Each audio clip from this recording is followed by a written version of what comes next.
Hermanos, estamos entonces ya en el Nuevo Testamento, estamos viendo ese contexto histórico en que Jesús nació y qué significado tiene para nosotros hoy también, hermano, que la Sagrada Escritura, entonces, la palabra de Dios, la Biblia es la palabra de Dios, pero la palabra de Dios también es una persona, sobre todo es una persona, es Jesucristo mismo, pues Él es el Verbo encarnado. Y la palabra de Dios hecha carne, según San Juan, Él es Dios hecho hombre. Y esa palabra, el verbo de Dios, está en la Sagrada Escritura y está muy especialmente presente de manera sacramental.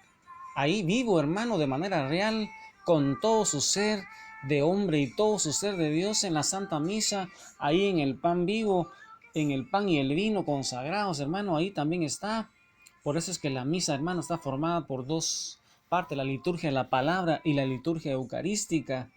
Para comprender mejor el contenido del Nuevo Testamento, debemos ver cómo era la situación político-religiosa de Judea en los tiempos de Jesús.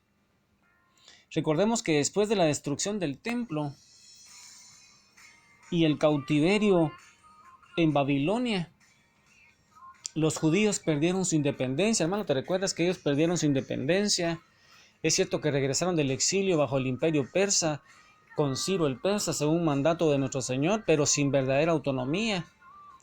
Ellos ya no tuvieron reinado de la descendencia de David, hermano. Ya no hubo reinado, solo hubo gobernadores. Pero luego vino la conquista de Alejandro Magno, y a la muerte de este, los judíos quedaron bajo el imperio de los Ptolomeos. ¿Te recuerdas, hermano, que después de Alejandro Magno y la muerte de Alejandro Magno, los judíos quedaron bajo el imperio de Ptolomeo, el cual pasó después de 100 años a manos de Siria? Y el sirio Antíoco Epifanes, hermano, ¿te acuerdas? Provocó con sus persecuciones violentas a los judíos y a sus creencias la sublevación de los macabeos. Y luego de conseguir, hermano, la independencia con esa sublevación de los macabeos, ¿te recuerdas, hermano? Con Simón, con Judas, con Jonatán, con el sacerdote Matatías, con esos testimonios del libro de Primera y Segunda de Macabeos. Luego de conseguir independencia política, la zona de Palestina pasó a control directo de Roma en el año 63. ¿Te recuerdas, hermano, que en el año 63 el poder de los sirios fue ahora puesto por los romanos? Y los romanos en el año 63 entonces conquistaron, hermano, y te acuerdas, hermano, que ellos nombraron a Herodes el Grande. Fue nombrado rey de Palestina por parte de los romanos. Y en los últimos años de su reinado, mientras el emperador en Roma era César Octaviano Augusto, hermano, grábate estos nombres. Herodes el Grande, hermano, había sido nombrado rey de Palestina por parte de los romanos. Y en los últimos años del reinado de Herodes el Grande, el emperador en Roma era César Augusto. Nació Jesús en Belén, hermano. Mira, eso es bien importante. ¿En qué tiempo histórico? ¿Qué contexto histórico? ¿Cuál era el poder mundial que predominaba? Y a la muerte de Herodes el Grande, el reino de Herodes el Grande se dividió entre sus hijos, nos van a decir los evangelios. Y entonces Judea y Samaria, hermano, pasó a Arquelao, hermano. Arquelao era uno de los hijos de Herodes el Grande, de este rey herodiano, hijo de Herodes. Sabemos por el Evangelio de San Mateo, cuando la Sagrada Familia regresa de Egipto, hermano, ahí en ese texto de San Mateo capítulo 2 versículo 19 en adelante nos va a hablar quién era Arquelao. Pero Arquelao, hermano, era hijo de Herodes el Grande, que fue el de la matanza de los inocentes. Entonces, hermano, busca San Mateo 2 versículo 19, hermano, porque vamos a empezar ya con los evangelios.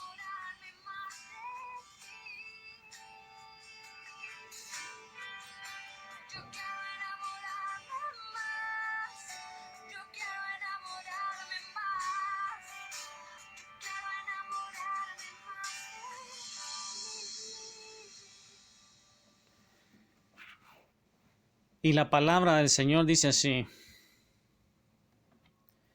después de la muerte de Herodes, el ángel del Señor se apareció en sueños a José en Egipto y le dijo: levántate, toma contigo al niño y a su madre y regresa a la tierra de Israel, porque ya han muerto los que querían matar al niño. José se levantó, tomó al niño y a su madre y volvieron a la tierra de Israel. Pero al enterarse de que Arquelao gobernaba en Judea, en lugar de su padre Herodes, tuvo miedo de ir allá. Conforme a un aviso que recibió en sueños, se dirigió a la provincia de Galilea y se fue a vivir a un pueblo llamado Nazaret. Así había de cumplirse lo que dijeron los profetas: lo llamarán Nazoreo. Palabra del Señor. Gloria a ti, Señor Jesús. Mira, hermano, Arquelao dice que era tan cruel que fue depuesto por los romanos y pasaron Samaria y Judea a ser administrados directamente por Roma, ya no por ese hijo de Herodes el Grande que había sido nombrado. De ahí en adelante Roma nombró procuradores. Mira, hermano, ya no nombró gobernadores de la dinastía de Herodes, sino que de ahí en adelante Roma fue nombrando procuradores, y uno de los cuales fue Poncio Pilato. Ese Poncio Pilato, hermano, estuvo en el año 26 al 36 después de Cristo. Él era procurador romano en ese tiempo que Jesús murió. Y Galilea y Perea fueron para Herodes Antipas, hermano. La otra parte, Judea y Samaria, había sido para Arquelao, pero Galilea y Perea fue dada al otro hijo de Herodes el Grande. Galilea y Perea fueron para Herodes Antipas, el segundo hijo de Herodes el Grande. Y hermanos, San Juan Bautista y Jesús predicaban en esas zonas. Y durante el tiempo de vida de Jesús en la tierra, en el año 14 después de Cristo, ya había muerto César Augusto, que era el emperador romano, y a él lo sucedió Tiberio César. Jesús muere durante el imperio de Tiberio, hermano, siendo Poncio Pilato aún procurador de Judea. Y entonces el pueblo judío se encontraba en una situación política como la que estamos predicando. Al no tener independencia política, hermano, ese pueblo, estando bajo el gobierno de extraños, además de tener unas características religiosas muy diferentes al resto de las naciones, estos judíos, hermano, a pesar de que habían apostatado de su fe, a pesar de que ya no celebraban la alianza, ellos conocían ese mensaje de salvación y ellos esperaban, hermano, una gran intervención extraordinaria de Dios que restableciera el poderío de su pueblo, así como gozaba en los tiempos del rey David.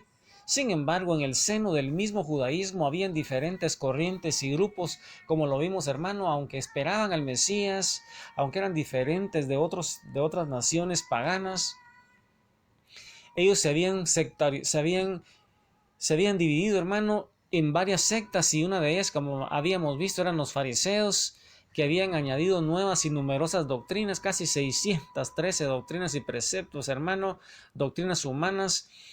Estaban también los escribas, hermano, eran los doctores de la ley, y la mayoría seguía las doctrinas de los fariseos. Estos escribas eran los que le daban las clases y enseñaban a los fariseos.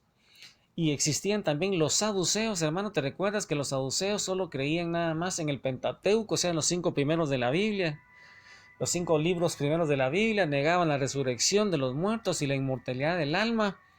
Y ellos formaban el grupo político que colaboraba con los romanos, hermanos. Era bien importante porque según la ley judía ellos no podían sentenciar a nadie, pero con esas influencias se apoyaron con las leyes romanas y por eso le hicieron un juicio a Jesús, como vamos a ir viendo paulatinamente.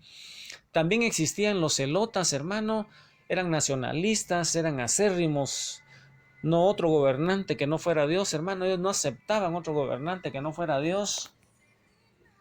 Iban propugnando la lucha armada contra el invasor romano, e inclusive querían ellos agrandar las fronteras de Judea y someter a otras naciones. No solo querían independizarse, sino que querían tener un territorio mucho más grande. Y además, hermano, estaban los esenios. Los esenios era una secta organizada en comunidades que se dedicaban a la oración en común, al estudio de la ley, al trabajo. Ellos vivían, posteriormente se fueron a unas catacumbas, a unas cuevas, y estas eran personas de mucha oración que se separaban. Entonces se dividían en fariseos, en escribas, maestros de la ley. Eso es bien importante, hermano, que tú te vas dando cuenta.